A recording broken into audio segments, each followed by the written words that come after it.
boy raises his hand. Not in a classroom, not in a throne room, but in a legend. It is the gesture of a king, weak in body yet strong in spirit, a hand that silences armies, commands loyalty, and defies fate. Imagine a boy stricken with a deadly disease who should have been forgotten by history, yet instead he rose to command armies, defy Saladin, and become one of the most mysterious kings of the Crusades. Who was Baldwin IV, the Leper King of Jerusalem? This haunting image was reborn in cinema. In 2005, director Ridley Scott released Kingdom of Heaven. Among knights, crusaders, and generals, one figure stole the film: King Baldwin IV of Jerusalem. When Edward Norton appeared as Baldwin IV, he was almost unrecognizable. His face hidden behind a silver mask. His voice trembling, faint yet steady. His body fragile, his movements deliberate. And yet, this ghostly king commanded more respect than men twice his size. He was sick. He was dying. But he ruled an empire at war. To millions of viewers, this was their first encounter with Baldwin IV. Not through dusty chronicles, but through a silver mask and a quiet, tragic power. The mask is unforgettable.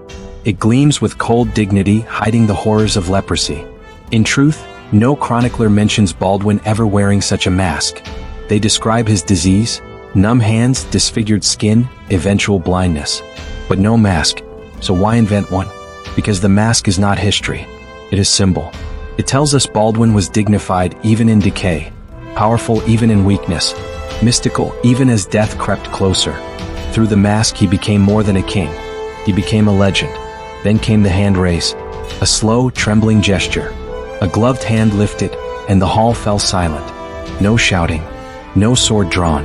Just a weak hand raised by a dying man. And knights bowed. Lords obeyed. Soldiers waited. This single gesture burned itself into memory. It spread beyond the screen. Fans imitated it at medieval festivals. Cosplayers donned masks and gloves. Internet edits and tributes carried it across generations. It was more than cinema. It became myth. A symbol of defiance. I may be weak, but I am still king. After Kingdom of Heaven, Baldwin IV became a cult figure. Quotes from the film echoed online. A king may move a man, but the soul is his own. Clips of his silver mask, his hand raise, and his speeches spread across YouTube, forums, and fan pages. The image of the Leper King stepped out of history and into modern culture. Even today, people remember Baldwin IV less as a medieval monarch and more as the silver-masked king, a tragic, noble ruler who fought fate itself. But here is the question. How much of this is Hollywood and how much is history? Was Baldwin truly this masked phantom? Or was he, in truth, a boy of flesh and blood, who laughed, played, hunted falcons, until the day he felt his arm go numb? That moment of numbness changed his life, and the fate of a kingdom. Have you watched the Kingdom of Heaven movie before? What did you think of Baldwin IV's portrayal? Was the silver mask genius, or just Hollywood fiction? Share your thoughts below in the comments. In the year 1161, within the walls of Jerusalem, a city of prophets, pilgrims, and kings, a child was born who would one day bear the weight of a crown too heavy for his fragile body. His name was Baldwin. History would remember him not as Baldwin the boy, nor Baldwin the prince, but as Baldwin the Leper King. But before the mask, before the silence of armies, before the hand raised in frailty and defiance, there was only a boy. Baldwin IV was the son of Amalric I, King of Jerusalem, and Agnes of Courtenay. He was born into a kingdom perched on the edge of survival. The Crusader states had carved out their fragile existence in the Holy Land, surrounded by powerful enemies, yet held together by iron faith and fragile alliances. As a child, Baldwin was not unlike other boys of his rank. He played, studied, and was raised in the martial traditions of the Frankish nobility. He was educated by one of the most brilliant men of the 12th century, William of Tyre, a historian, archbishop, and chronicler whose words would one day preserve Baldwin's life for us. William described the young prince as clever, curious, sharp in mind. He absorbed lessons of scripture, strategy, and history with unusual ease. His eyes sparkled with intelligence, and he spoke with wit far beyond his years. But William also noticed something else, something that would change everything. The moment came during a simple game. Baldwin and other boys were playing, wrestling, striking, testing their strength in the courtyard. At one point, Baldwin was struck on his arm. He should have cried out, but he did not. He did not even flinch. It was not bravery. It was not strength. It was something darker. William wrote of the incident, troubled. When his companions struck or pinched him, He bore it with indifference as though he felt nothing. The truth revealed itself. Baldwin could not feel pain in part of his body. His skin had gone numb. His nerves were dying. The diagnosis, though not yet spoken aloud, was leprosy.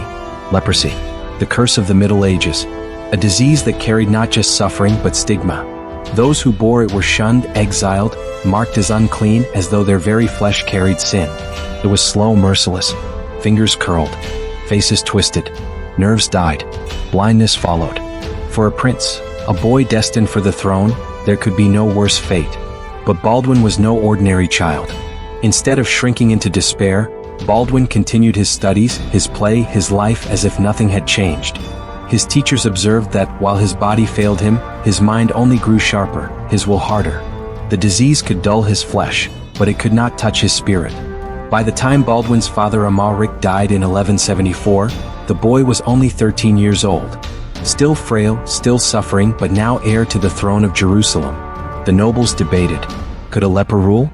Could a boy, already marked by death, hold a crown in a land where survival depended on strength and arms?